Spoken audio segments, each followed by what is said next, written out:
ওয়ালাইকুম, সবাই কেমন আছেন? এটা হলো আমার মরিচ ক্ষেত। এখানে ১০ থেকে ১২ লোল আমার মরিচ লাগাইছে। গতকালকে বিকেলবেলা মরিচ তুলছিলাম। এই যে এই ঝুড়িটা দিয়ে ১ ঝুড়ি মরিচ তুলছি গতকালকে। আমার আম্মা পেঁয়াজ লাগাইছে। এগুলো আমার আম্মা পেঁয়াজ দেখছেন কত বড় হইছে? পেঁয়াজ লাগাইছে ১০-১২ টা। দেখছে কিরকম হয়। দেখছেন? মাশাআল্লাহ অনেক বড় হইছে কিন্তু। আজকে এইটুকু জায়গা থেকে সকালবেলা ঘুম থেকে উইঠা ১ ঝুড়ি নিছি। গতকালকে নিছি ১ ঝুড়ি, ২ ঝুড়ি। আরো আগে আমার আম্মা নিছে। এই হচ্ছে টমেটো। আমার টমেটো এগুলা আস্তে আস্তে পাকতেছে। এইখানে একটা পেঁয়াজ গাছ, এটাতে ফুল দিছে। এগুলা নাকি বিচি হবে। এই যে এই জন্য ৫-৭ টা লাগাইছে। এই যে এইখানে আরেকটা আছে।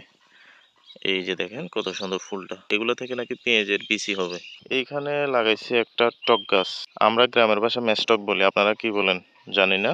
এগুলো টক রান্না করে খায়, বিভিন্ন ছোট ছোট মাছের সাথে দেয়। এই হচ্ছে আমার মিষ্টি কুমড়া শাক। এই যে মিষ্টি কুমড়া শাক, এখানে ৭-৮ দুবা লাগাইছে, দেখেন পুরোটা ছড়াই গেছে। ডাল দিয়ে মিষ্টি কুমড়া শাক পাকালে সেই খাওয়া যায়।